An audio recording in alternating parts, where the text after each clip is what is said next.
MFA. And GS. Wow, very motivating.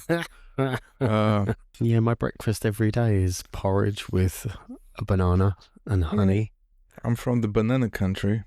Carmen Miranda. Which maybe, I don't know if Brazil is banana country, but we certainly associate it with banana somehow. We have bananas.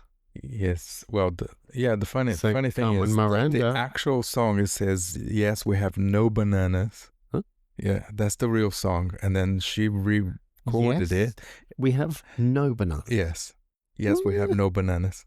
I don't know what the song is about, but I know she re-recorded it with "Yes, we have bananas," like a pride song. Yeah. Banana pride. Yeah. What? Like, yes, we are who we are, you know? That's basically her intent. Oh, but she was sad that she couldn't wear pretty girly clothes, that she had to wear bunches of bananas on her head. She would. Yeah, well, yeah, she made the music about that.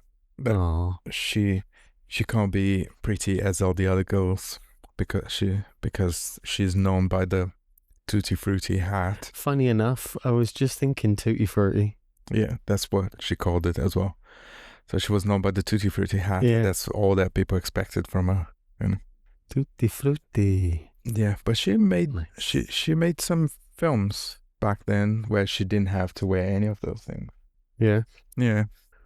Cute. Carmen Miranda. Yeah, she was quite the icon, wasn't she? Yeah, she was. With like proper female power back then. Yeah. But still elegant and with panache. She maybe was the first Lady Gaga ever. Yeah. Yeah, probably. Because she was all weird and extravagant and, you know, girl power. Without the negative side of girl power. She was just like a force to be reckoned with, kinda. Yeah. So this is the third time we tried to record this episode. It's kind of a cursed episode. I think it's the vegan power that is preventing us from releasing this thing. Where's the evil ex-boyfriend number 7, was it? No. Brendan Routh? He was number 4. No, number 7 is the big one. Gideon? Yeah. Gideon. Oh, that was Chris Evans, wasn't it? No, Chris Evans, I think, was number 3. Oh, okay. Yeah. Or number 2. No, Brendan Routh, the vegan, was number 3. I don't know. I can't remember. It was the Indian guy. He was Chris Evans, right? Number 2. The vegan guy, number 3. I think the girl was number 4. Vegan was 3. I don't know. I don't remember the order. So great. Because he had his black and white top with a big 3 on it. I don't like the film, but I like the comics book a lot. Yeah. So, yeah, absolutely read the graphic novel. Okay. I mean, it's much, much, much better. And the film is not bad, but... Well, the film's cute. The graphic novel certainly has cute. A lot more nuance to it. I think it's because they have to cut so much for a film as well. Anyway. Yeah. And I love Michael Cera. I don't think he was right for that role. I mean, don't get me wrong. I love Michael Cera in everything he does. Not brilliant. That film. Really? Yeah. Oh. So yeah. He's adorable. So somehow some vegan person is using, maybe the entire vegan community is using the vegan network of psychic powers to prevent this episode from being recorded. Because this episode is about vegetarian diet versus meat-eating diet. Is it though? Or is it just about food and nutrition? It can be about food and nutrition, but basically it's... we're on opposite sides of the camps. We are 100% on opposite sides because we're basically... The underline is I'm trying to convince you to stop being vegetarian because I believe it's ruining your health. And I disagree. I don't. If you pick any vegetarians, like dedicated vegetarian, they're all not very healthy. The thing is, I'm slim. I'm not weak. I'm not quite as strong as I used to be because I live a very sedentary life now. No, you live a work is... Your life is much more physical than my life is. Much more. For the last I'm saying is for the last 10 years sedentary. For the last 10 years I have been just like not exercising a muscle. which is really not healthy. No, that's not true. You were going to the gym loads. Oh, You're technically still a member of the gym. I'm going to start paying again. I paid for 3 months and went once. Okay, so quit that. Okay, let's stop there. Quit that shit. But I promise that when we get like 1,000 subscribers, I'll go back to the gym. Yeah, I wish. So all my excuses right now is just like 1,000 subscribers. Yeah, I need to get out of a job that has me awake at 4:30 in the morning, home at like 5:30. Yeah. And then in bed by 9 o'clock at night. Lame. So why do I think being vegetarian is ruining your health? Do go on. I think you're not getting all the nutrients that you need, that your body needs. Reason is, so humanity evolved to be who we are for hundreds of thousands of years, let's say, maybe tens of thousands of years. So we depended on what we could scavenger or hunt in nature to survive, correct? So when you have an abundance of something, your body evolves into like, well, I don't need to produce this, therefore I won't produce this, because you're already getting an abundance of that from nature. So we've been eating animals for tens of thousands of years and evolving at the same time. So each generation a little step forward in evolution. So who we are today, we are the result of those tens of thousands of years of evolution, which means that our body no longer even have the blueprints to create what we need to survive, because it depends on what we've been consuming for all those tens of thousands of years. That's the point I'm getting to. So you are depriving yourself of nutrients that you're not going to find anywhere else, not even in substitutes.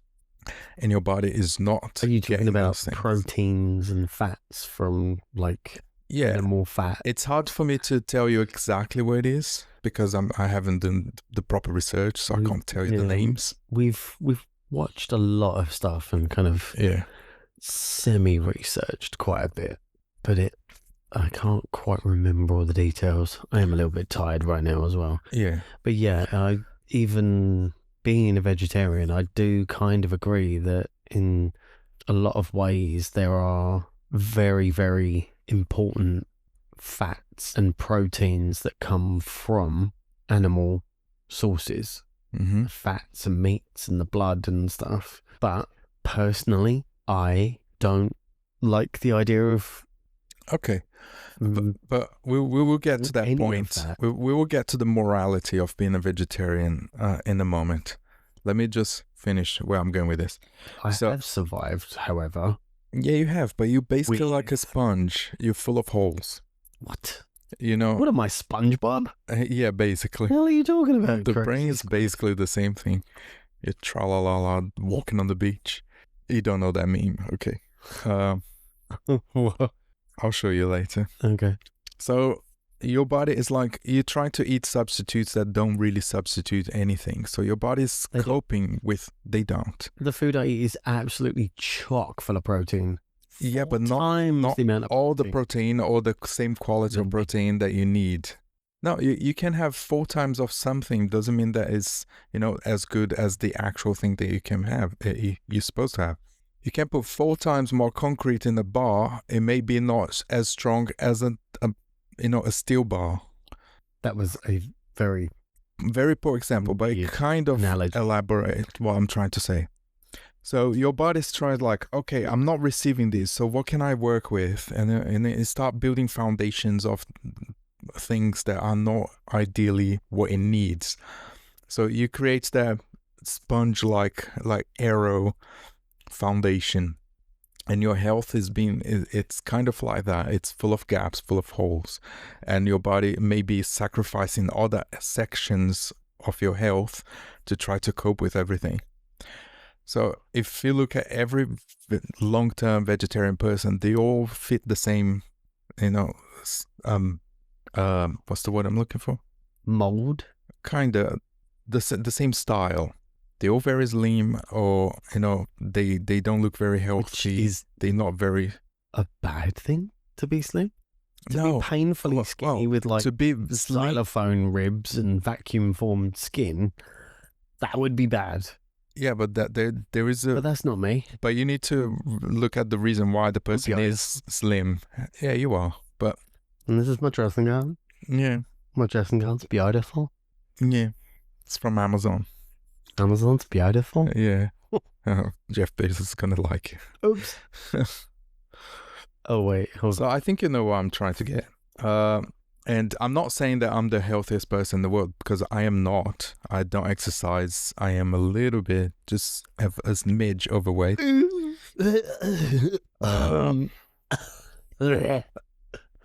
Something stuck in my throat. Thanks. Well, eventually people will see it, bit. So they will make their own opinion about that. Okay, you're ample, baby love. What? Ample. Okay. Huggable. Well, I'll take huggable. So yes. Huggable. I totally take huggable. Cuddly. But okay, keep going. Go on. More adjectives, please. Squishy. Yeah. Plushy. Right. Now I'm making a point. You're just like going, on a mission there. Okay. So I know that you are vegetarians for different reasons, not because you don't want to get those nutritions, because that would be a really bad reason for being a vegetarian. It's the wasp. Sorry. It may be, I don't know. Just as long as we're not. That's the one exception in my world. Leave the wasp alone. No. Oh God, I'm gonna have to pause. Trauma. Right. Okay, sorry. So I had to pause the episode to kick the wasp away, so Glenn could pay attention. Can you remind me what we're talking about? No, I know, it's just staring at me. We were talking about fats, and you were saying why I should be vegetarian. Okay, so tell me why. No, you were saying about why I should eat meat. I kind of lost my train of thought because wasp. Well, basically, Glenn, looking at a wasp, couldn't concentrate on anything else. Oh, I'm sorry. How dare I have childhood trauma? Like massive childhood trauma about wasps. Because a wasp. So I'll tell the story. Tell me the. And I'll tell the world. Tell us the story. So I'm 3-ish, maybe 4-ish, tiny little squidgling playing around in the garden, and I'm stood on this little plastic red chair with a little green bowl with water in it and a little blue jay cloth in the water, and I'm pretending to be a window cleaner, and I'm washing the French doors at the back of the house, which are all like loads of little square pane crisscross of glass, little white wooden. Yep. And the water's kind of trickling down the windows as I'm wiping them. Doodly-doo-doo-doo. I'm a window cleaner. Yay. Happy as Larry. This is so much fun. Weird. And the water was running down the windows and into vents at the bottom of the doors. Little dotty, spotty hole vents, and trickling in and going under the house and disturbing what we did not know was there was a wasp's nest. So all of a sudden, I'm standing on this little plastic chair and I can hear this weird buzzing noise. Don't tip the mics over. And next thing I know, I'm being swarmed by an entire nest of wasps that are just like hurricane tornadoing around me, black and yellow. Okay. I scream. My mum comes running out, thinking probably, oh God, he's fallen off the chair or something, and sees me absolutely covered in wasps. And then I cannot remember anything after that. I just remember wasps all over me. Yeah, so... Did you consider that they could probably just be trying to get you a hug? Oh, so cute. No, they adorable. could die in eternal suffering and damnation. Did you get stung? Burn in hell. Wasps. What? Sorry? Huh? Did you get stung? I have no idea. Okay. I don't actually know. I guess scaring the shit out of you is just enough. Yeah, I really don't know. I can only remember one sting of a wasp in my entire life, and it was on the sole of my foot. A wasp stung my soul. I trod on a wasp in the middle of the night. Yeah, it was like it flew. Oh, you got close to it, and it's like, ooh, this stink. Woo there. Yeah, bitch. Ooh, die. Nasty. You nasty. No, so yeah. And now whenever I see wasps, there's this primal, instinctive, it's like fight or flight times 100, but it's, I either want to kill it, like intently want to kill it, or I don't know. I just, hate. All right, well, the wasp is gone now. Lucky thing you didn't grow up see it go out in Brazil then, because we have some seriously huge wasps, like evil-looking wasps. Well, then they're gonna. We call them horse. We call them horse wasps. Yeah. What? Because people say that getting stung by them is the same as being kicked by a horse. That's a hornet. Yeah. That's not a wasp. That's a hornet. Hornet stings are likened to like a hot poker being pushed into your skin. Yeah, stuff. we have them everywhere, and luckily I've never been stung by any of them, just by bees.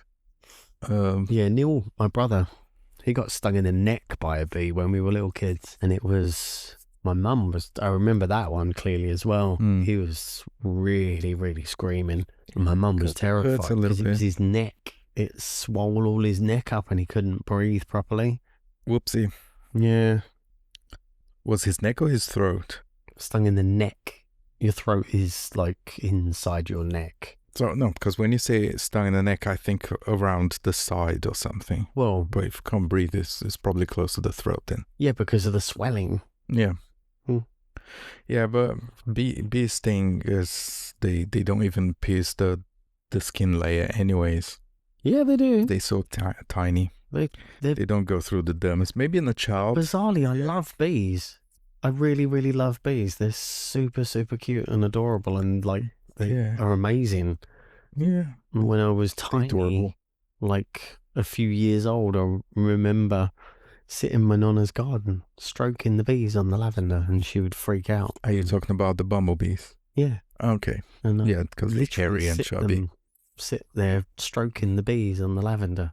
Yeah, I don't think bumblebees have stingers. Yeah, they do. They do? They absolutely do. But they're just too chubby to do anything about. A bee will never sting you unless it fears for its life or the endangerment of the queen. Yeah. Because in order to sting you, they have to kill themselves.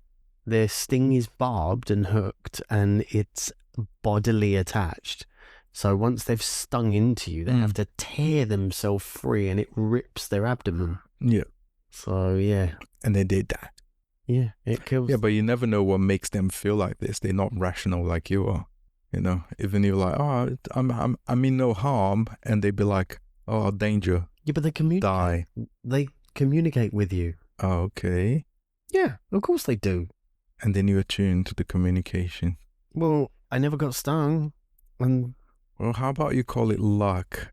No, the one thing body language. They communicate with their body language. They use their wings. They move their bodies in particular ways. They move their abdomen. Okay. And they raise their legs, and they kind of like stick their leg out. If they're not happy with you, they will tell you. They'll like they'll buzz at you. They'll raise a leg like fuck off. I will take your word for it, because you're the one with who can see spirits and stuff. So you know, you can communicate with bugs and animals. Yeah. The one who has spider webs in his bed, like what the hell? Yeah. So yeah, you like to be that. So apparently I am that. Good. It's just that. But tell me. Yeah. Why being a vegetarian? Because I don't need to kill animals to survive. We have options. we have lots of options. We have lots of healthy options. And unless I'm in a scenario where I literally have to kill animals to survive and go back to Neolithic primal basics, then I won't. No, that's a choice of word that you said. I don't need. Well, I can argue that we need, because we evolved to need those things, you know. And it's your body doesn't work like that. You just don't tell it, okay, maybe that's not right, so let's not do it. The body's made to be the way it is, and it will take another maybe hundreds of thousands of years to evolve out of it. You know, if there is an evolution out of it, because everything that we are now as humans, we came to be through evolution. Through what we consumed, you know. Everything that we put in our body helped us evolve the way we do. Yeah. On top of, you know, interacting with nature, survival and needs and everything. So when you said I don't need, I would argue to say that you need, but you're trying to find substitutes for it, which I don't believe we're there yet. I do get some animal-based proteins and fats. You eat butter? Of butter, cheese, eggs, milk. All of those are chock full of fats, proteins. The thing is, they all processed stuff as well. No, they're not. How is an egg processed? Eggs are heavily processed. They're laid. Yeah, no, they feed. Yeah, they laid, but they process. They feed the chicken a bunch of, you know, whatever. Yeah, I mean, to increase production. Into that, then you're eating chicken from a chicken. I do. Turned into us. But like I said, I'm not the example of healthy food. In fact, show me what healthy food is supposed to look like. What? Sorry. No. Anyway, carry on. I can't think. I think this episode is cursed to hell.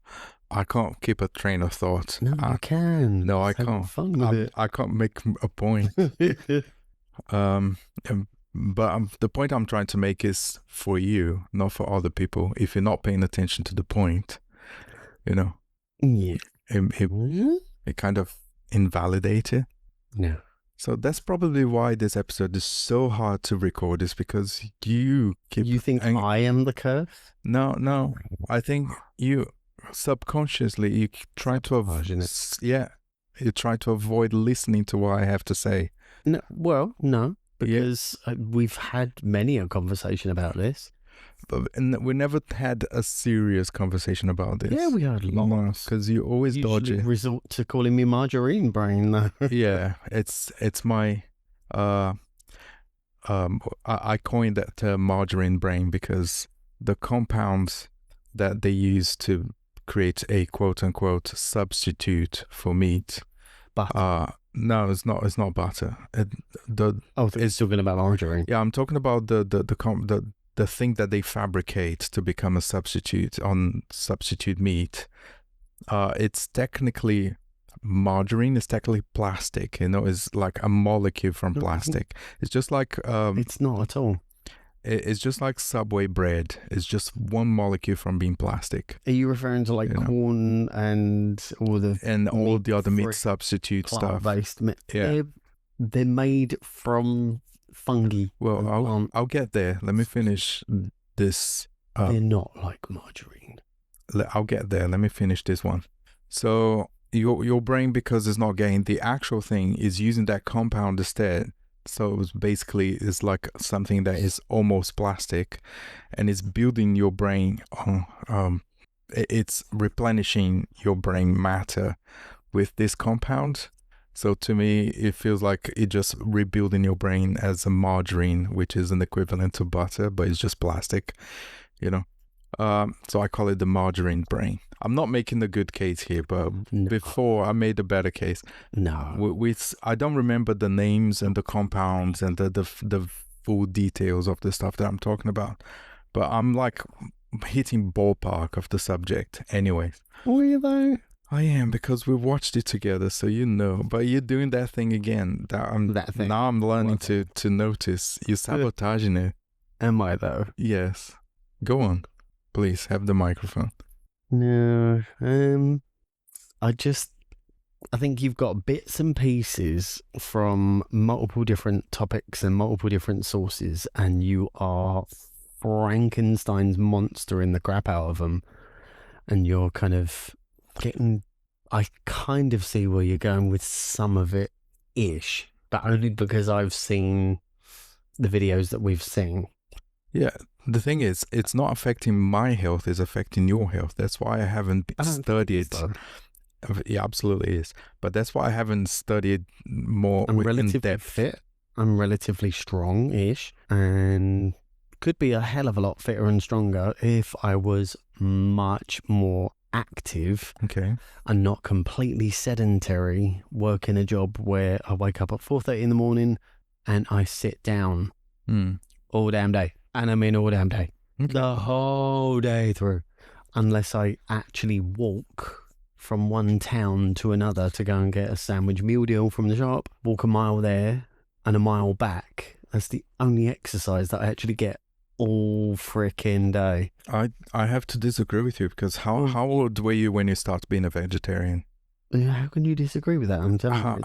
How old were you when you started being a vegetarian? I've been vegetarian since the age of 13. Okay, it's been so long that your body and your memory don't remember the difference between being on a meat diet and being on a vegetarian diet anymore. Because you were young and fit back then, so it took you a while to catch up with not. I was young and fit. Yeah. All the way through my teens, my 20s. Like everybody else is. That's the peak of your health. To the 30s. But ripped. But instead of six-pack. Okay. But I don't think six-packs means what you think. Freakishly strong was the term regularly bandied around. I used to arm wrestle people to death. Literally smash people's hands to the table, and they were like, how the hell is that possible? There was only one challenger, and that was Antonio Dreads. Well, guys, you're hearing here first. The arm wrestling champion, undefeated champion. Ask. We'll ask. I think we need to get some. We'll verify it. You can ask all of them. A competition going. We'll ask. Okay. I've noticed that every time I try to make a serious major face off with it as well. I think I'm a big deal back in those days. I'm kind of seeing where the sabotage is coming from now. That's not sabotage. It's how's that? You sabotage? don't know, because you're not doing that consciously. Defensive. No, you're not doing that consciously. I'm defending my honor. Every time I try to make a valid point about something, you cut me short. And you don't hear the full point. You're making a point, and then I'm challenging it because, in my opinion, it's completely wrong. How can you challenge something that you don't understand yet? Because I haven't finished my point. Okay, I will watch. No, it's long lost. It's long lost because I've already lost the train of thought. Where I wanted to get with something, or anything. But moving a little bit towards the morality of being a vegetarian. Like I said before, I agree with you that maybe we shouldn't be killing anything to consume them, but we're doing that for, ignore the fact that we're doing that for luxury, because a lot of people just waste food and they don't even, have the ability to measure how much food they waste. But ignore that part of the food industry. We need to consume those proteins, those compounds, the meat, and so on, for evolution. And I don't think we quite have a proper substitute yet. So we're not there yet where we can sacrifice ourselves to save something else. Well, I'm thinking lab mates. And I remember we tried talking about this before as well, before it buggered up on the system. But I would be okay with eating lab meat if I knew that the cellular material was ethically sourced. Well, apparently no harm was done in the extraction of. Define harm, because some people say the harm is just like the fact that they felt pain at all. It's like, oh, you can't because, you had to extract the cells from this animal, and that was without consent and it was painful.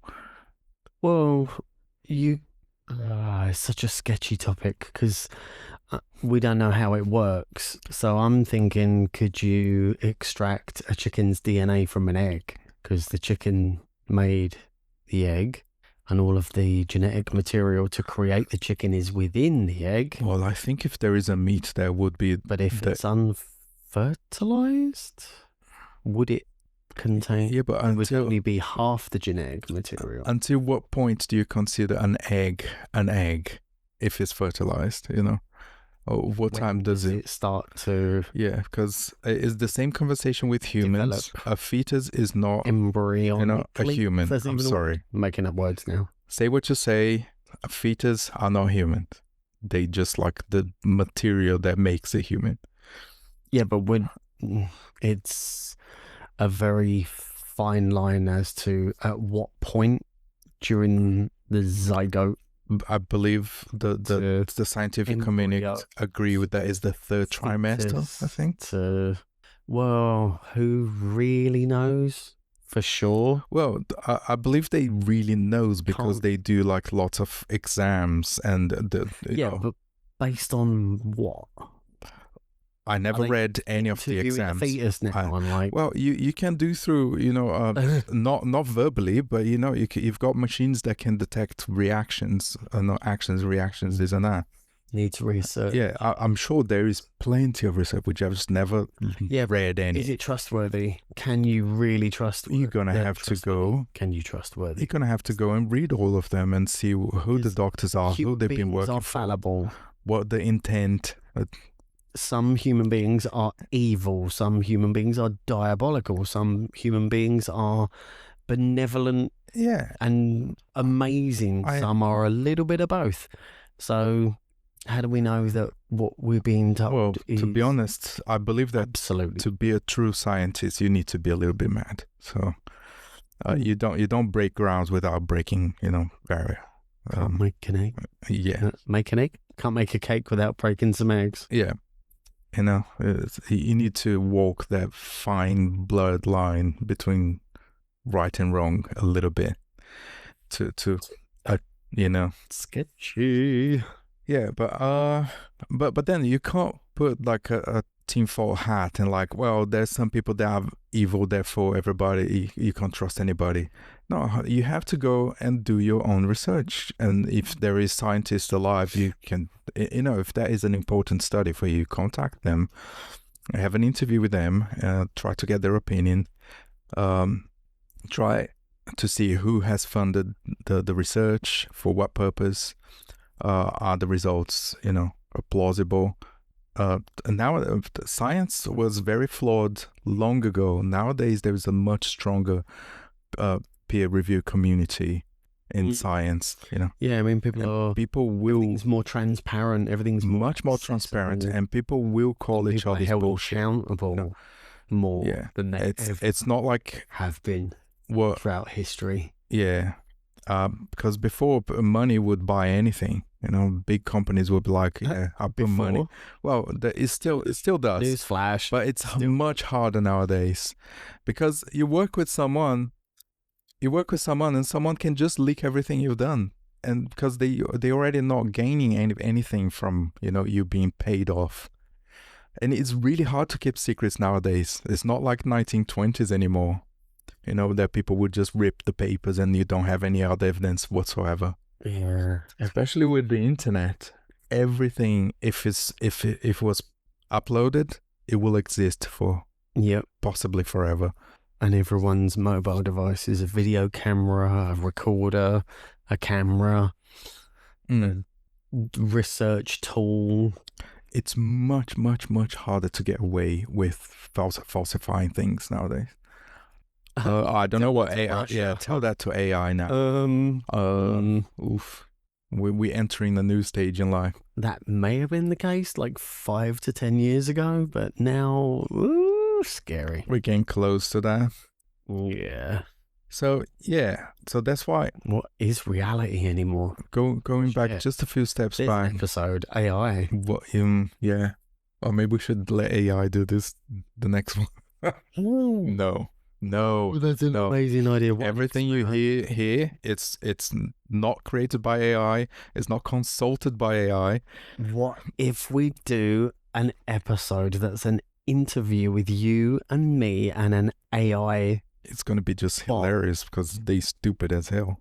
That's a brilliant idea. Well, we'll keep the idea for yourself. We'll discuss that.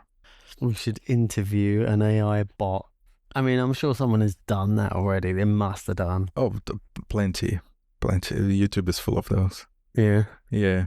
So, a fetus, a chicken fetus. But I don't even know what you need to extract from an animal to create lab meat. Saying before, we don't understand. And the problem, I think, I'm not sure, and I could be completely wrong here, but I think the problem with lab meat is it's not only expensive, really hard to make, but I think the biology has a tendency to become something. Not just being what it is. It wants to evolve into something else. Does that make sense? It's just like that meat just don't want to be a meat. It wants to be an organism. Right. Yeah. So I think I could be wrong. To develop into a whole host of different cells that create an organism and not just a muscle tissue. I could be very wrong, and very likely that I am wrong. Yes, I think so. And it's hard to because it's all grown in petri dish, I think. Petri dish. Petri. Think like Flinders. Petri. Yeah, Petri. like stone Petra. Petri dish. Petri dish or petri dish? I think you can say. Well, let's make an episode on how to say petri dish. No. Anyway, yeah. And then they make layer by layer, and then they need to put on top of each other, something like that. And then, and meat rot as well is not alive. You need to keep in like some very specific conditions to keep it alive, or at least videos not about rotting or anything. Creation of lab produced meat now. Because if you could do like a fusion of the fungi-based corn meat substitutes with an element of lab meat combined with it, that would be incredible. So as a vegetarian, would you eat an animal that died of natural causes? I'm not sure how I feel about that. Because if your only problem is you don't agree with the killing of animals for sustenance, what about those who died of natural cause? I am weirdly pragmatic about that, and I don't know quite why I'm so calm and not too fazed by that. The idea of eating the flesh of an animal is gross to me. Because it's killing. So but you say that, but sorry. Yeah, I'm sort of getting through the thought process. But if it's not about the killing, is it necessarily a bad thing? And is it horrible? And that's confusing. I don't like that question.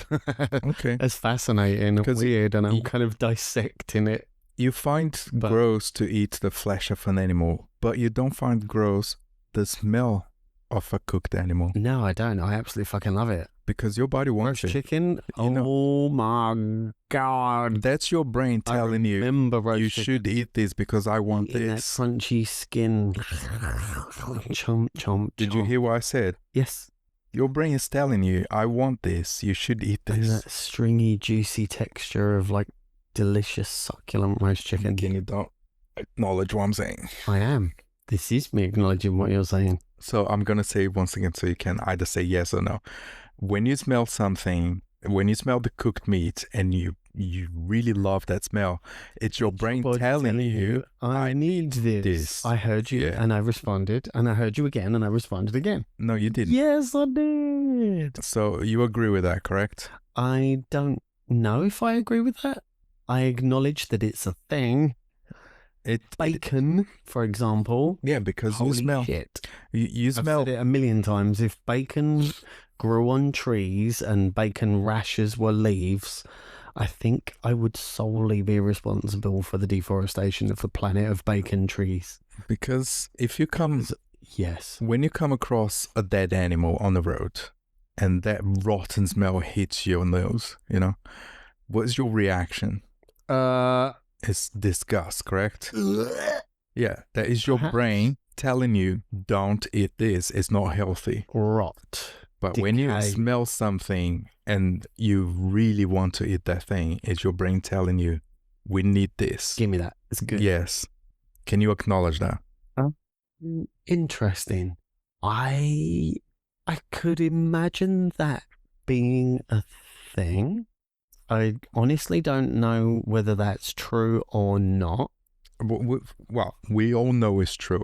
That's like biology 101. Not necessarily, because I mean, fatty, sugary, shitty chocolate cakes and donuts and all the things that are absolutely diabolically bad for you. You smell it and go, yeah. But you said the magic words right there in the first sentence. The two things that makes your body want it.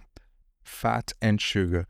Those are the things that we need diabolical to survive. Well, back when we were hunter and gatherers, yes, we did, because people would go days and days without eating. Fat and sugar, it's all that keeps you alive for days. Sugar is a very new thing. No, sugar exists in nature. Fruit sugars. But our evolution put us in a position where we can't resist fat and sugar. Because that's all that we needed for tens of thousands of years to survive. Well, not all, but the most important ingredients. Hunter-gatherers. That we needed to survive. People would kill the animal and eat all that fatty food, you know, all the bone marrow and everything. It was the most important resource. And sugar, which they would get from fruits and, you know, and everything else. Berries, nuts. Sugar is pure energy. Fat is pure energy.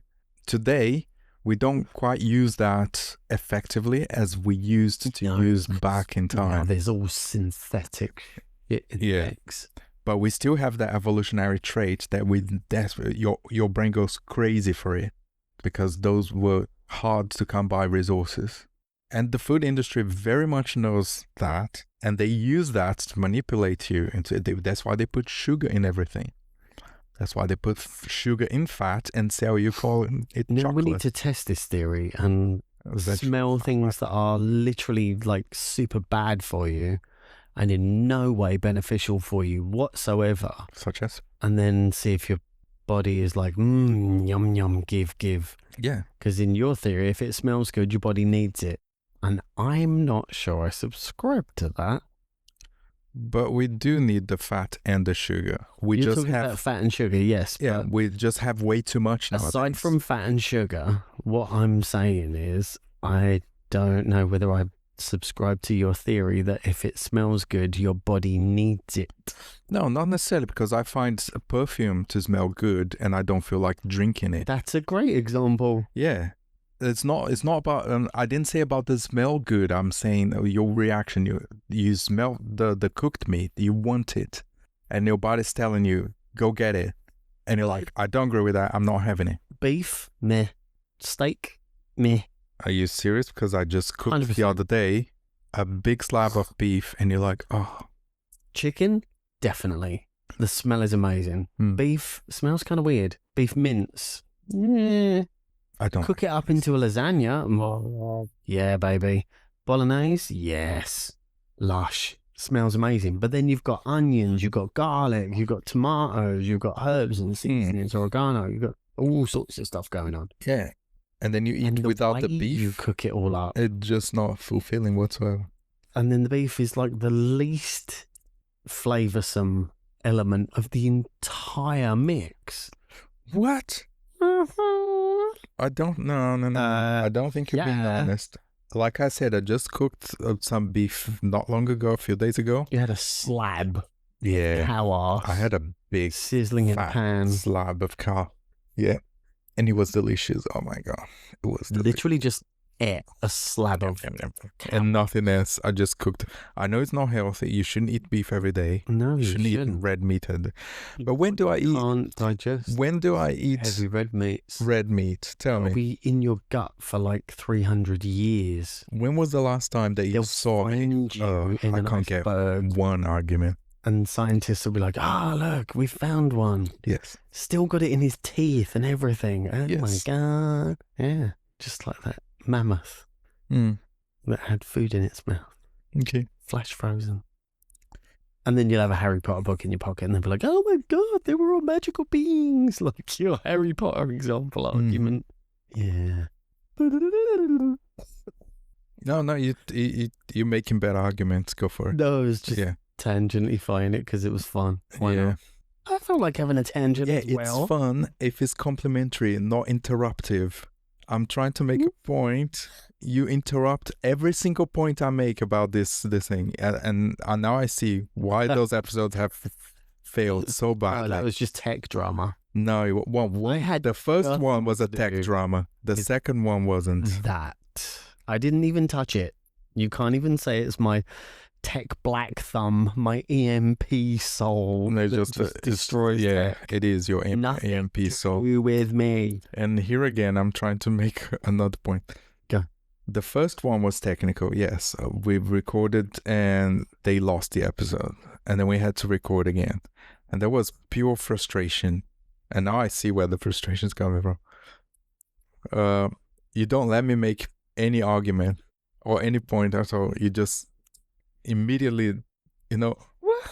Yeah. What? No, I'm not saying. Sitting here, I'm not avidly, eagerly awaiting your arguments because I find them very interesting, fascinating, spectacular, show-stopping, always different, never the same. You can listen to this back, right? What?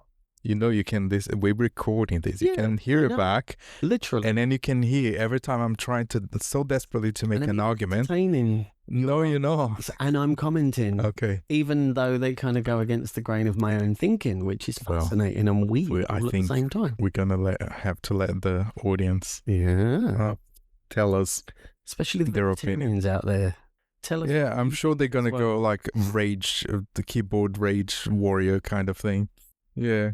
You're stupid. You're stupid. Just to, not to say the horrible words. But then you are the product of like Brazilian barbecue farmers that are like... Yeah, and let's think of a very strong, or healthy...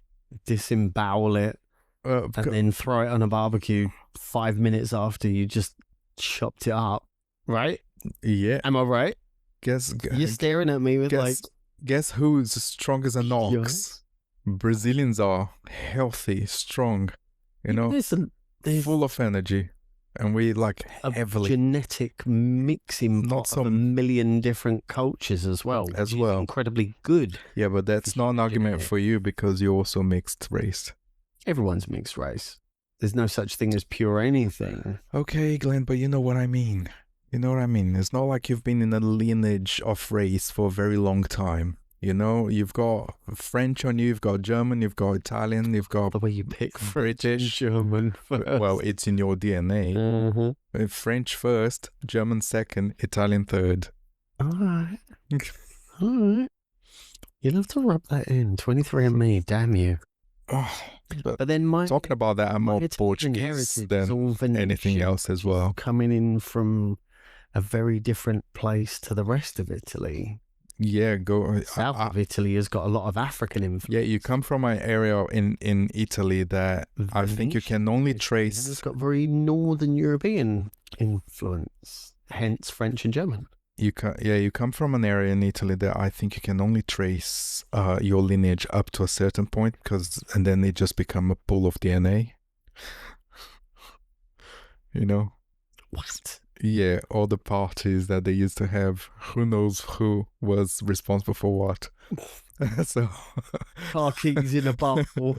You know, right? yeah, yeah, bastard bloodline, and then Doge suddenly you and all that. yeah, and then suddenly you just come from every country in the world. Yeah, party dear. Who knows where?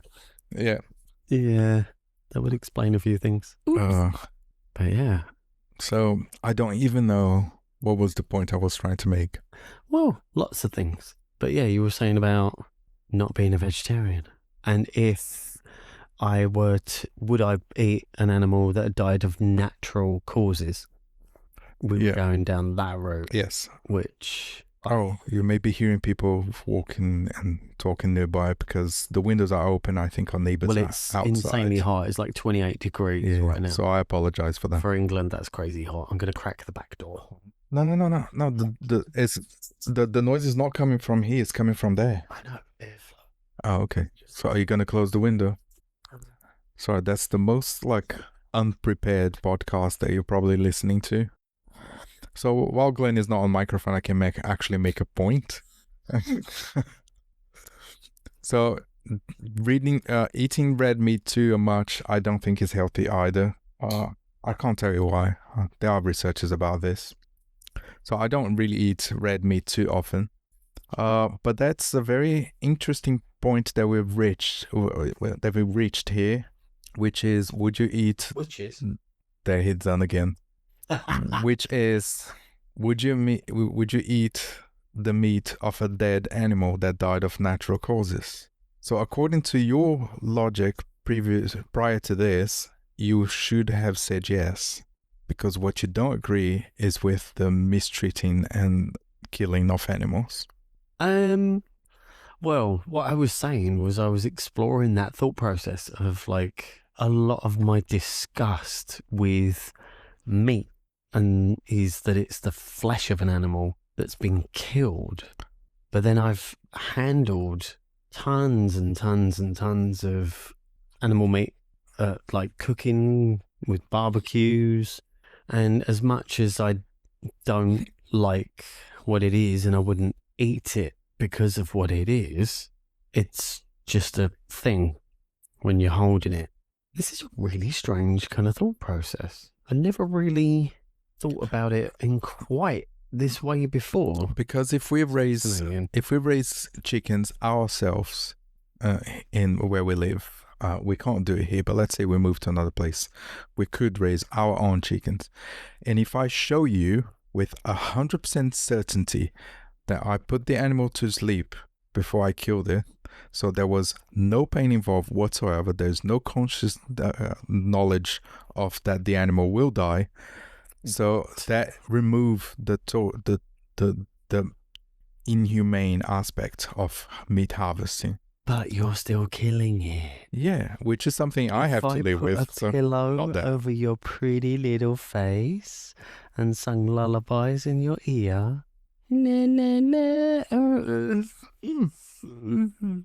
snooze. No, but then I'm still aware that you're killing me. I'm saying if I can prove with 100% certainty that the animal will be put to sleep and it will be 100% unconscious, unaware that it's going to be slaughtered, and I produce a very clean death of the animal, zero suffering.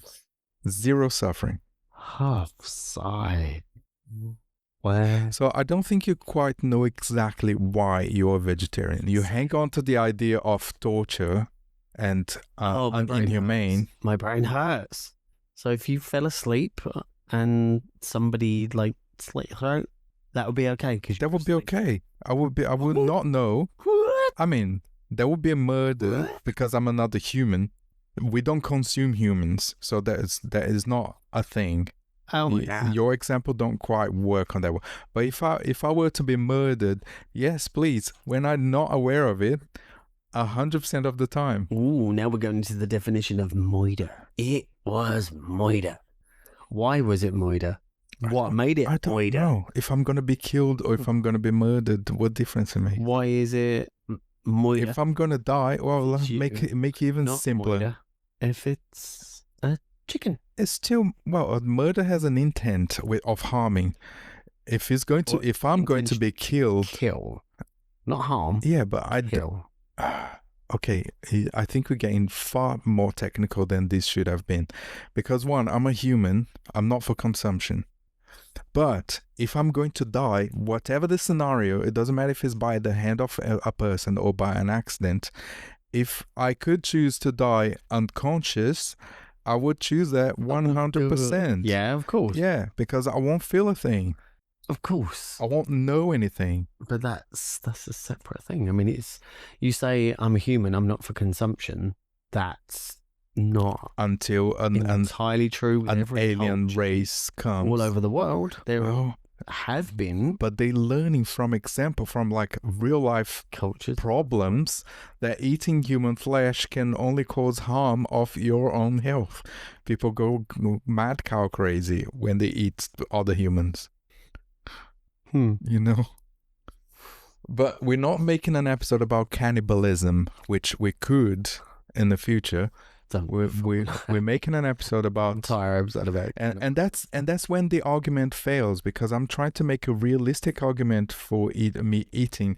You pushing it towards cannibalism and atrocities against humanity. Angles. No, but that is not even an angle that should be brought into this conversation, because that's not a factor in being vegetarian or meat eater. Well, it is to me.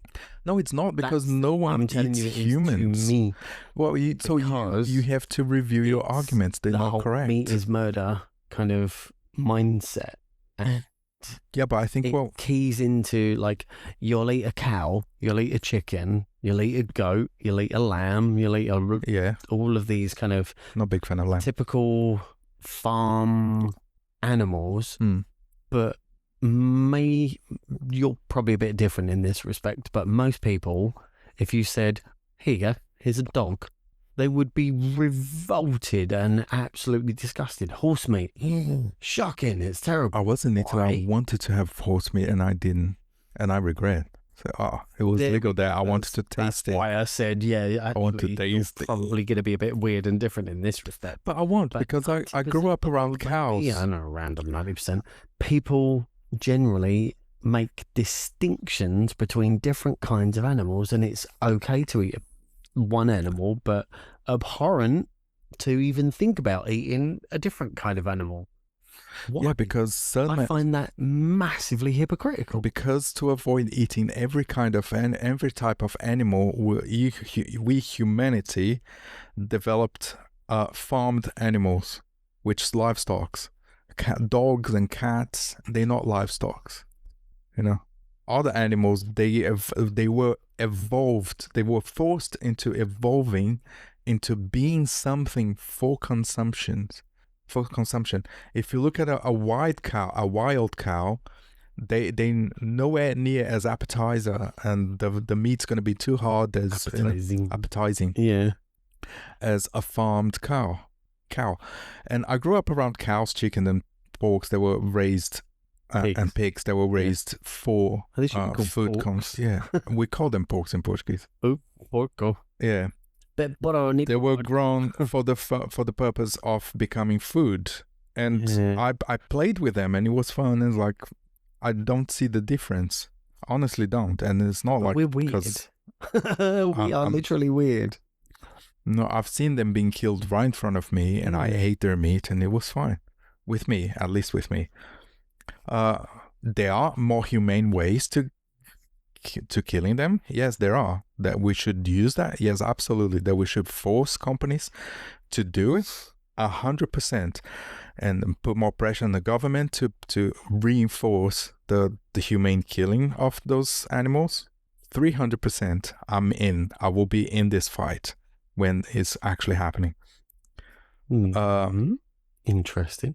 You know, but if we could grow the chicken, and I could prove to you with 100% certainty that the chicken is unconscious, it will not suffer anything, it will not feel the pain, so that would technically be good meat for consumption that you would be okay with having. But now I'm starting to realize that your decision is based on something else, and you use that point as your point of argument because it's the easy one to go by. But if you don't eat What do you the mean? meat, because if you don't eat the meat of an animal that died of natural causes, or one that I can prove with 100% certainty and no doubt whatsoever that it was killed in the most humane possible way, that was unconscious and didn't suffer any pain, you would still not eat that flesh. Because it was killed. Or what about the one that died of natural causes? That confuses me. So that leads me to believe that your I decision don't know how I on feel being about vegetarian comes from a different place. it's an ethical. There's nothing unethical in Killing consuming. is unethical. To me, killing it to eat. But he died of natural causes. No, we're not talking about that. I'm I talking am. about killing. Okay, I'm talking about the natural causes only, solely. I'm literally trying to find scenarios. I think his my mind. his cocks are on fire right now. I'm on a little desert island in my mind, and I'm like, there's a little ball called Wilson over there, and I'm like trying to imagine a scenario where happy little chickens have been playing and they're walking around with walking sticks, and they're like, I've had a good life. I think I'm done. Good night, Mabel. Forever. Yeah, And let's then- eat you. And then along comes Fernando and goes, oh, well, she had a good life. Yeah. And then Cleans her. she's giving us life. Off, plucks all her feathers out. So what is the best way to honor the animal life as to consume it, and then you will extend your life, it will give you a better By health. Eating it? Yeah, and then you return it to the earth while you poop it. Wow. Wow. Get it? That is So let me ask you a question now. In kind of response to that, in connection to that, and I'm not sure in that, but you've had a pet. Yeah. They lived a good life. Okay. And you've loved them all your life. Yeah. And you've run around, they've played, you've played, they're happy, happy, happy. He's happy, happy, happy, happy. And then they die. Okay. Aww.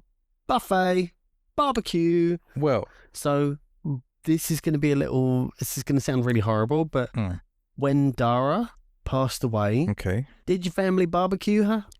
Well, no, Did you because chop she her was up and not eat her? with our family anymore. Because, what better way to give homage to an animal than to eat it, you say? It doesn't work that way. Right. So if I can answer to that, first. That just sounds horrific to me. First, not livestock. It's a dog. 2, what is the scenario? No distinction for me. Okay. What is the scenario? Am I lost in the Andes after a plane crash? No. Okay. Back home in Brazil, in the yard. Okay. 1, not livestock. It's a different thing. Again, to me, no 2, distinction. It's an animal. Not a living being. No. But to you, but the animal. This is my relation. My relation with it is different. 1, it's a pet. It's a domesticated pet. It's a dog. Yeah. It grew up as a family member. If I raise a cow, of one specific cow, to be a home pet, a family member, if I raise it, I'm not putting all the other cows in the same place, in the same situation. Yeah. I'm not friends and pet off with all the cows as well. So this special cow now has a collar. Yeah, and it's a smart cow, and learn to live in a house, communicate, to create a relationship with that cow. A relationship. Okay. I don't have a relationship with every cow in the world. That one specific cow, I would give you that point of argument to a degree. I would maybe, for example, I'm not going to eat it, but I would be happy if it feeds other people in need or anything. I wouldn't, honestly. I don't mind, in fact, I'll be like, sweet, my beloved little cow has, fed other people after it died. I honestly see things like this. But I'm not friend with any other cow. I'm not friend with any cow. Right. Well, I know a couple of cows, but they're not animals. They're human. Wow. Yeah, there's a hell load of cows out there. Definitely.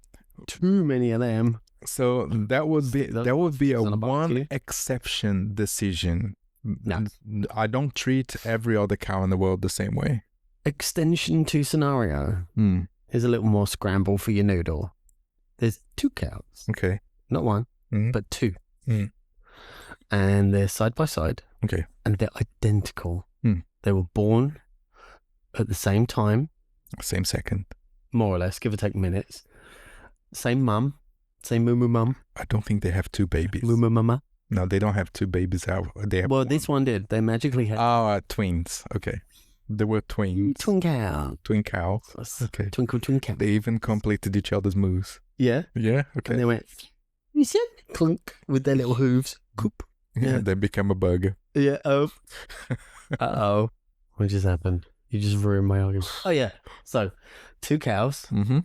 And you can only pick one. Okay. And you pick one. And then scenario we just discussed, all of that applies. So, but the other one is like looking in the window all the time.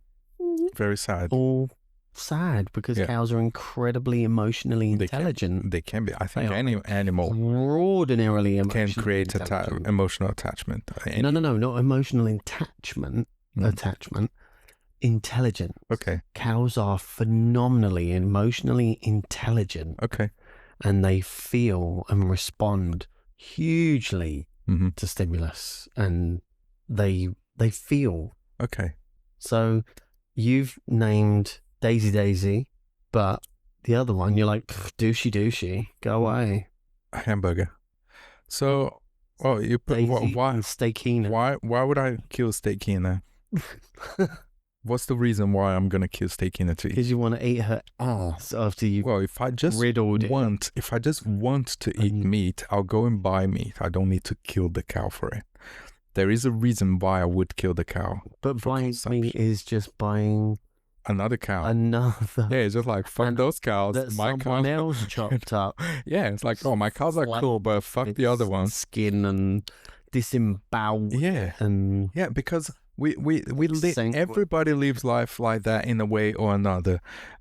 In some aspects of your life. Oh, after it farted away a massive hole in the ozone. Yeah. Goodbye, environment. Yes. Oh, global warming. Okay. Or not necessarily global. Steakina has to go because she farts too much. Okay, Steakina. Typical Steakina. Just farting everywhere, isn't it? She's a party girl. Yeah. But yeah, so ranching is like destroying the soil of what was once rich, fertile, millions of years old ecosystems, providing oxygen and life for an entire planet. I get it. And now deforested, and then within a very few short years. But I didn't get to answer the question you asked me. Nourishment and nutrients and becomes dead. I want to answer the question that you asked me. Yeah. But I need to know why I killed Steakina in the first place. It was just for vanity? Meat. For meat, I can buy meat in the market. Now, if I'm in a position where I cannot buy meat and I have to choose between one of those 2 cows and Steakina has to go, Steakina will go. Because in the end of the day, I have to survive. You know, but we're talking about exceptionally extreme situations here. You know, oh my goodness, the neighbor's listening to me. Hopefully it's not going through the microphone.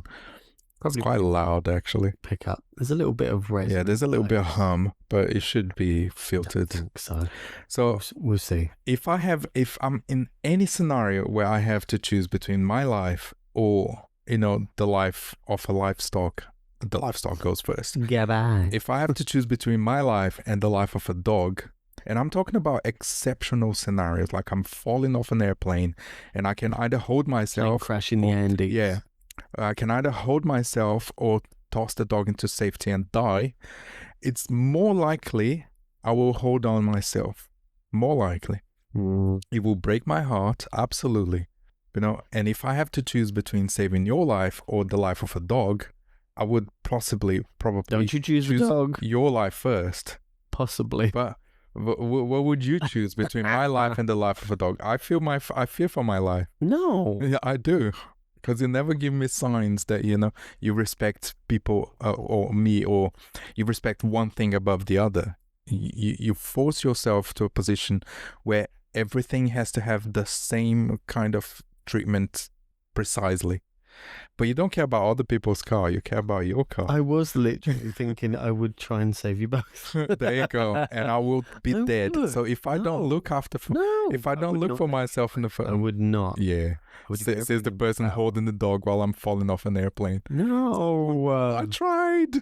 Well, holding the dog, and the dog's like, "Thank you." no, that's horrible. Yeah. So that's how I live my life. Just like I need to look after I want to myself. save everybody. Mm-hmm. So, removing those extremely rare and possibly impossible scenarios, I agree. How about we don't kill anything to survive? But we're not there yet. We are not there yet. Kind of are. And we kill plants as well. Like we had this discussion before. God, The matter of consciousness. We don't know what consciousness is. When someone dies and they do an autopsy, they don't open someone's brain and then find the pearl of consciousness inside their brain. Like, oh, this is the consciousness. You know, what is consciousness? So if we have it and we don't even know what it is, what is preventing a tree from having it? What is preventing the entire planet from being a conscious being? Because the little bacteria in your guts doesn't comprehend your consciousness. So would but they function on a cellular level, so like entire civilization? How would we comprehend the planet's consciousness if we're just a bacteria in the gut? And a cell functions like a city. We don't. You look at it on the macro. So we can't just give consciousness to those things that we can visually see that has consciousness, because consciousness itself is not even visible. Ooh, this is getting deep. It kind of is. What part of you specifically is your consciousness?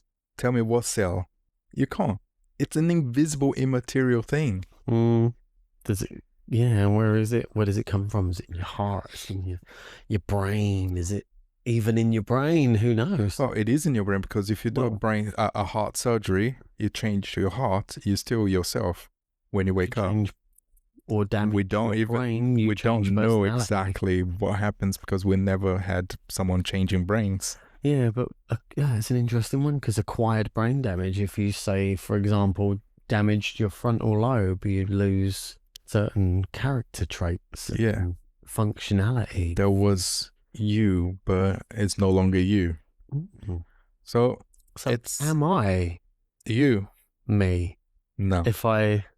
I think for anyone that's listening, I'm pointing to a damage to my skull that happened when I was 3 years old, and I smashed my head open on a rockery. We just complex organisms that live under the illusion of consciousness, but everything that we do come from an acquired brain injury. It's for survival purpose. And if that's the case, am I me? Ugh. Yeah, we can talk about or that. Am I? We can have a full episode of just for that. An evolution of me that's not the me that was born, but a changed me from frontal lobe trauma. If we can't, and language is the other thing. We just assume, because we are the most quote unquote evolved thing on the planet, we just assume that communication and language is what we do.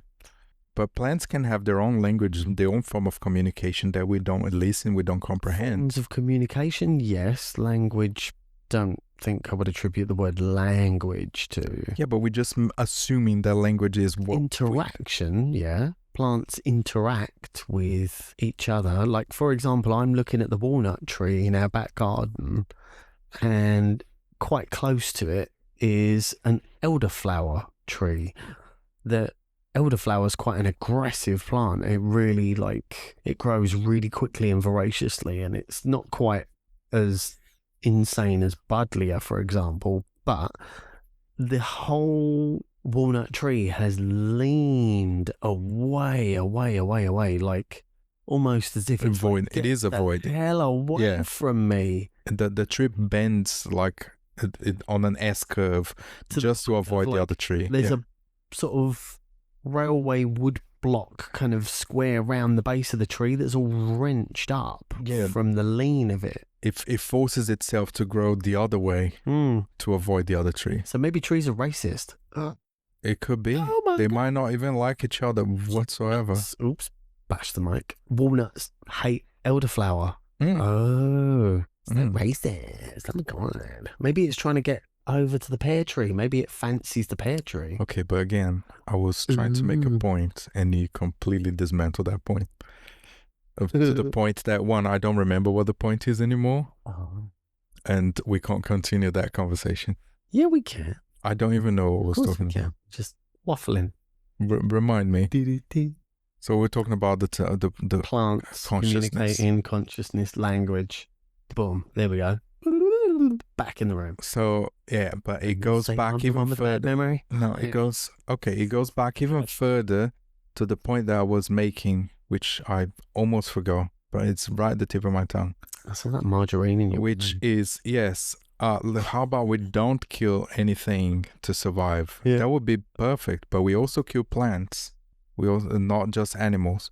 And because we assume that, it's okay to kill plants. We don't know for sure because we haven't, figured out a way to the logic and the reasoning for 100% certainty that there is, that plants don't have physiology that supports like a central nervous system. They don't have an endocrine system with hormones. They don't have emotions. They don't communicate. They don't feel pain. I would disagree with most of those points. Maybe they don't have a central nervous system.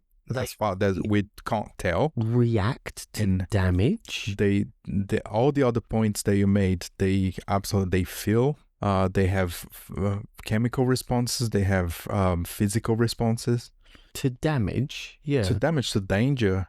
Some plants, they only have to sense danger to go into self-protective mode.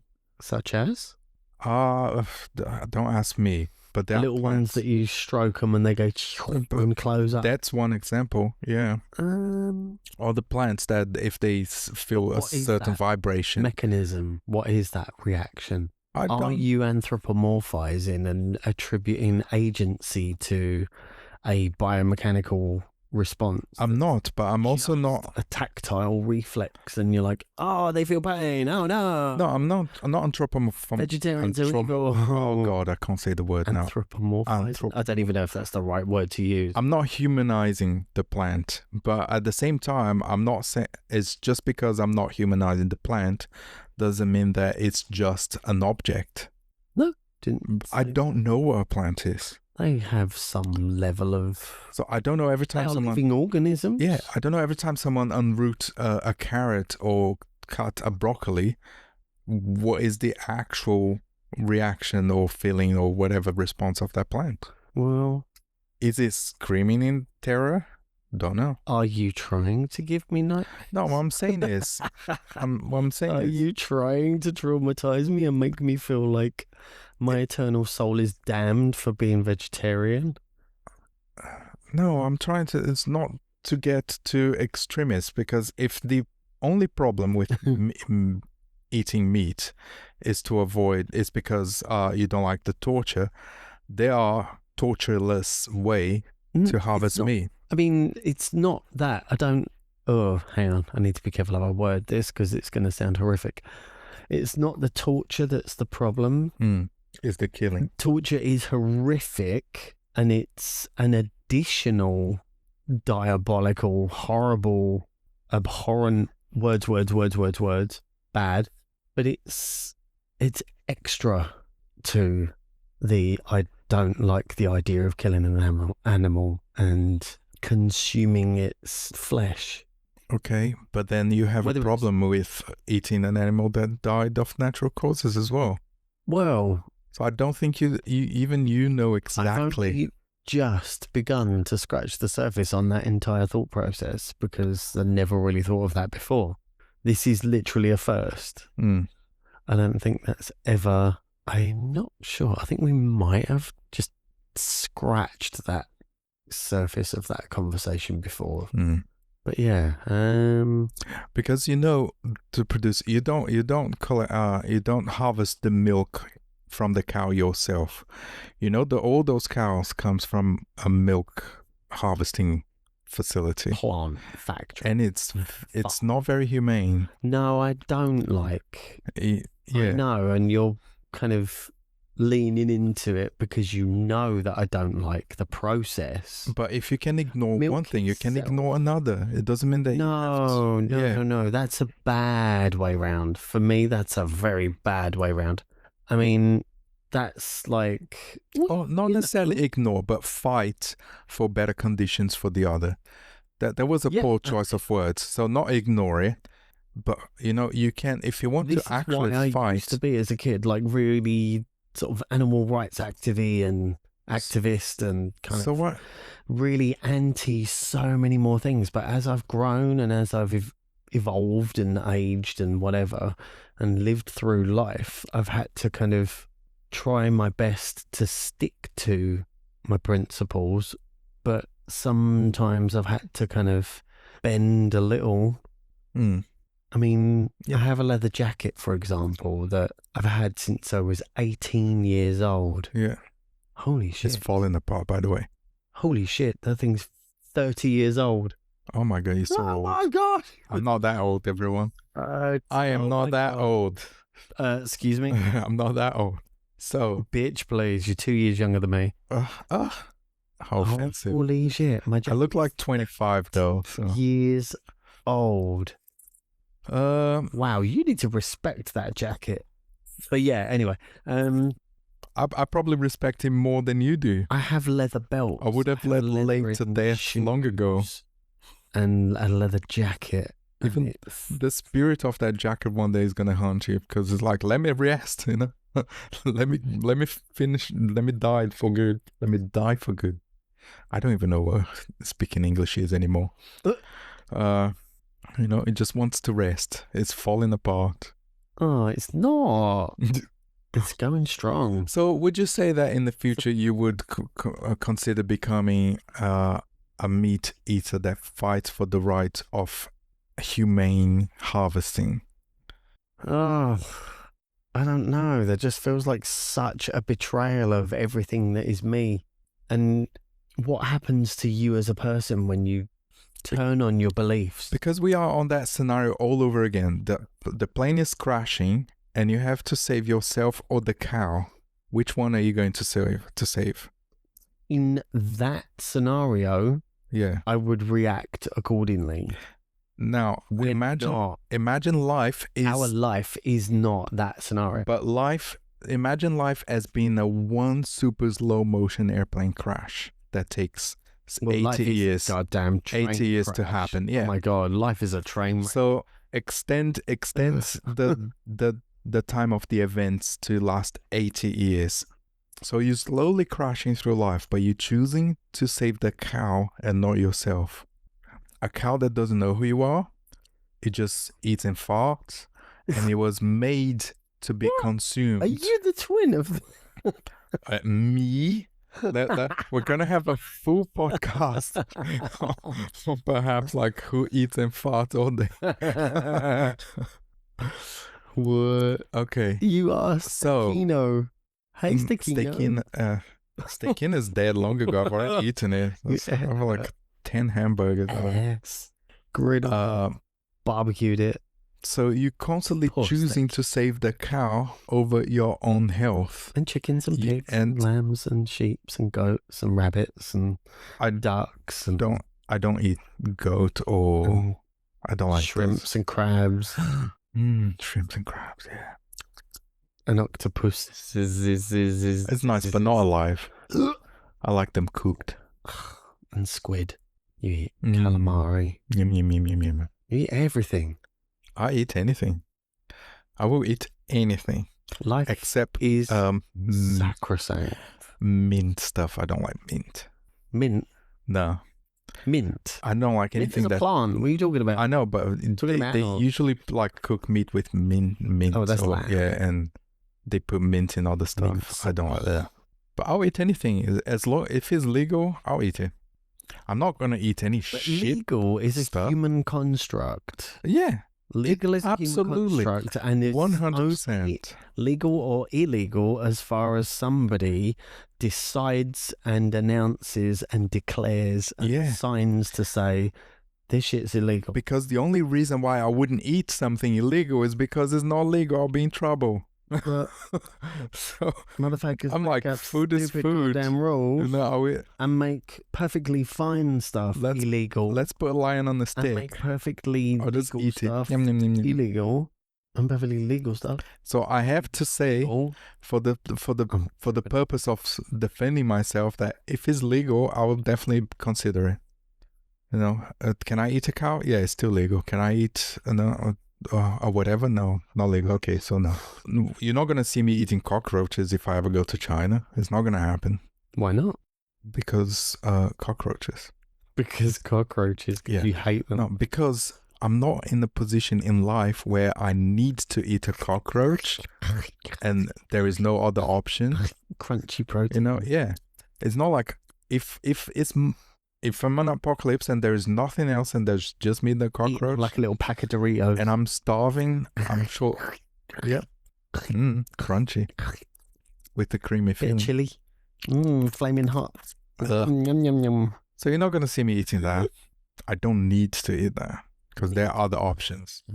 No, I need to eat meat. I need. Right. There is no option for there's no that because there's other options. There are no substitute for meat. And there we go, full circle. Back no. You thinking you're catching me on a technicality, but you're not. No, I'm not. I need to eat meat. On the technicality, I'm saying you've come all the way back around to my same argument. Well, the same argument is we need to eat meat. You're the one who's saying that we don't because there are substitutes, and I'm saying there aren't. There are things that people are telling you are substitutes, but they're not. 35 years a vegetarian. Imagine where you would be if you weren't. Is my mathematics right there? It could be, but 48, 13. Can you imagine a parallel life where you weren't vegetarian? 5, yeah. And could we have the both of you to compare? We can't. But I think you would be better off if you weren't vegetarian. Sliding doors. Yeah. But I think at the end of the day, you will continue to be vegetarian by choice. And we're just going to have to be happy agreeing to disagree. I will continue to. For me, it's integrity. It's principle. At the cost of your own health in life. I feel like that transgress on my principles. My life comes first.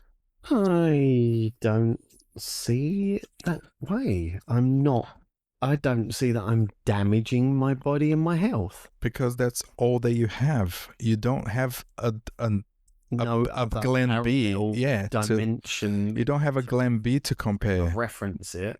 I think you are. Your body's constantly trying to figure the shit out. Do we? Try to I don't have this and that element that I need. So let's work with what we have. So you're just creating like a sponge foundation. I'm the same in all realities. Oh, poor you in all realities then. Yeah. Yeah. This is me in every single multiversal. So you want one multiversal cat. So your brain keeps jumping multiverse every second. That's why constantly like this. Like weird spooky little moments because I'm in tune with all multiversal realities. Whoa. Yeah, Glenn speak with ghosts, by the way. What? I don't speak with ghosts. Yeah. They just strangle me. Just that one time I get strangled by a ghost and you just can't let it lie. You are 100% Webigail from DuckTales. 100%. That is your character. What? Webigail is my spirit animal. Yeah. And me. So rude. I don't know who I am. I'm probably Donald Duck. I just want to be left alone, but I'm like Donald or Louie. But Louis likes to scam people. I don't. So, no, I don't. You're gonna have to find, an example of me scamming people. I don't. Oh, Yeah, keep talking like this on the podcast where people don't know the context. They don't know you're joking. It's fine. You know, and then it Pulling just your leg. well, you are pulling my leg, but then you're building an image of myself that people who don't know me, you know. No. I don't scam people. I like no. to take the not the lazy path. I like to take the short path to things. The path of least resistance. For sure. Because I'm saving my energy for when I have to put effort. I put 200% effort on things, and you know that when it's time to roll my sleeves up and get on to do things, I'll just like go for it. But I don't do that with everything. In fact, I don't want to do that with anything. That's why I just save it for when I have to do that.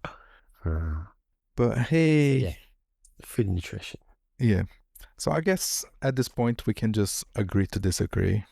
I don't think... Oh, we've raised some very interesting points, we though. did, but I don't think nothing is going to change. Anything.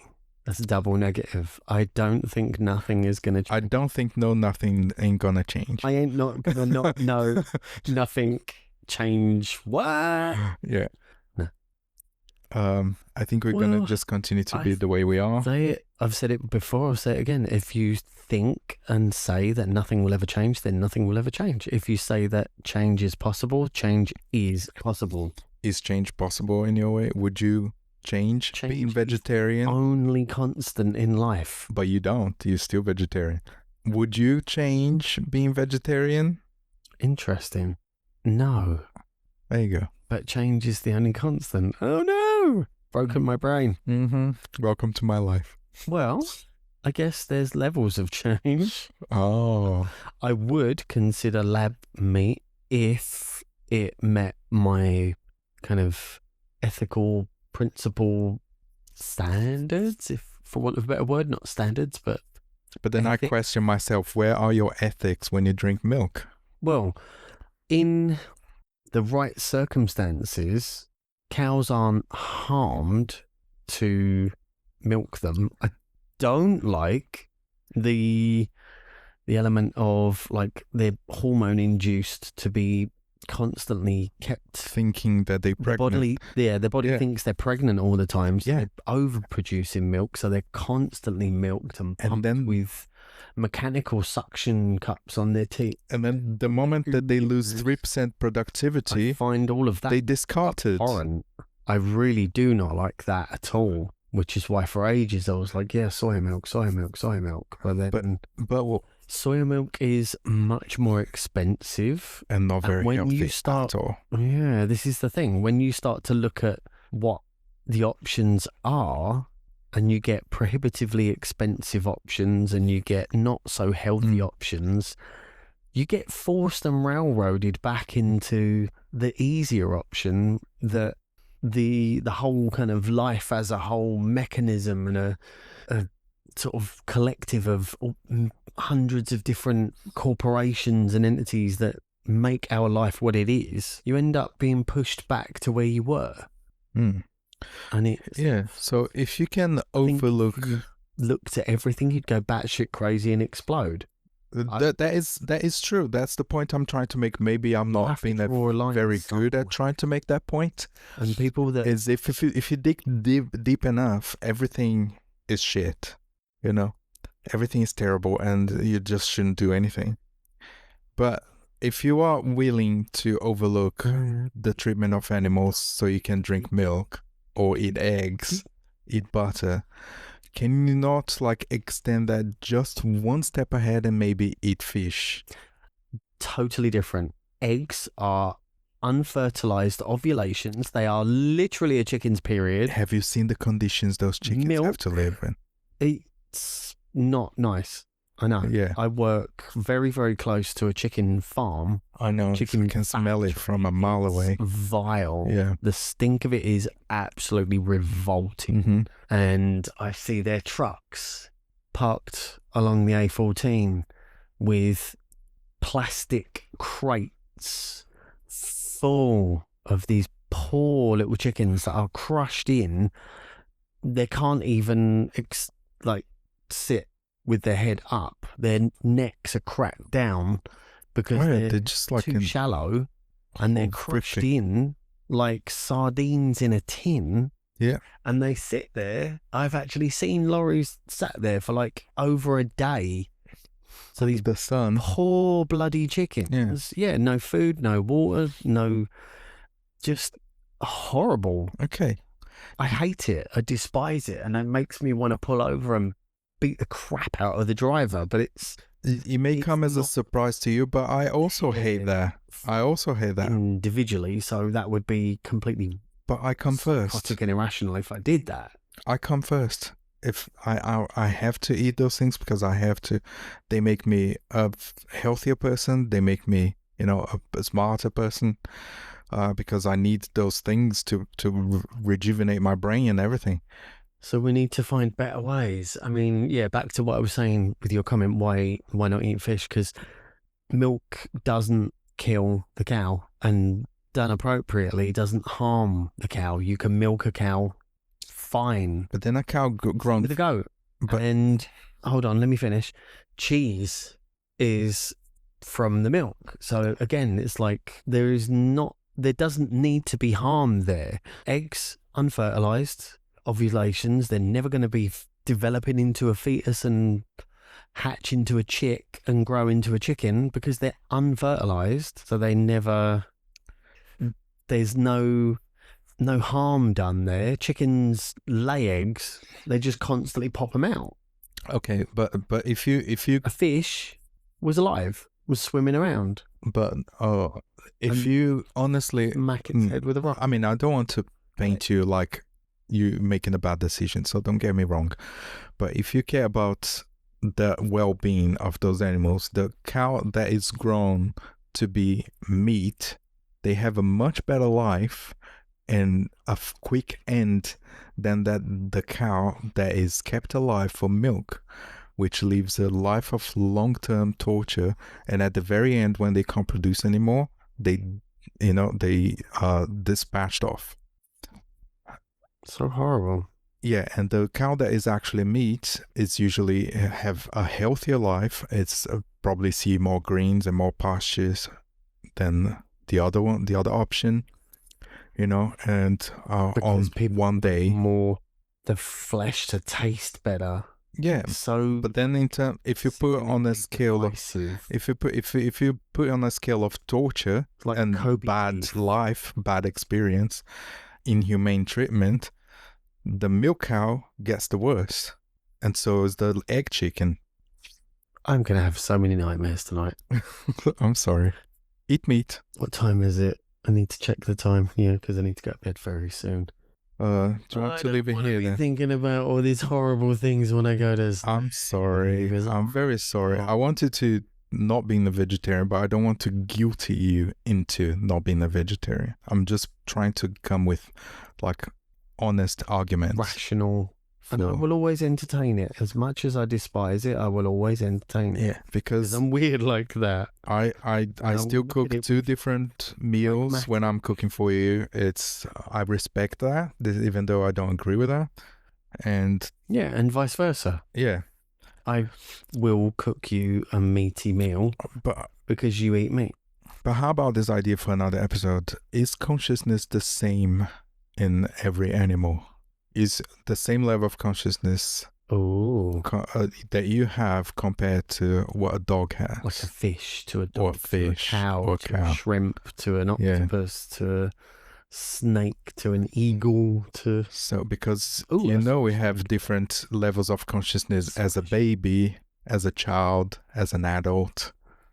A baby is much, much, much less aware of the world. They just see within their arm's length, They don't understand anything. Is that what an animal experience? Interesting. Needs research.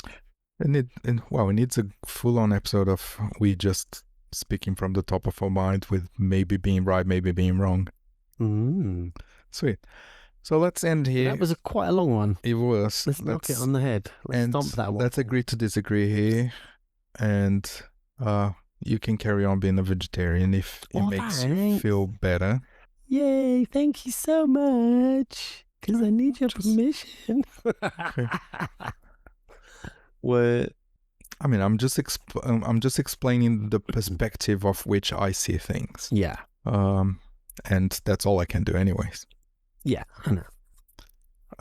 And we picked this up. Literally. It didn't feel as cursed as the previous times we recorded it. Hopefully, the recording will be saved. Don't break interwebs. No, don't because break. I would be so sad, and then we'll never talk about this episode ever again. No, we'll never talk about this subject. It's gonna be fine. Well, let's hope so. Positive. Think positive. Hopefully, those vegan powers have no effect on us this time. I'll put good Cosmo into it. Oops, that's what. No, don't do that.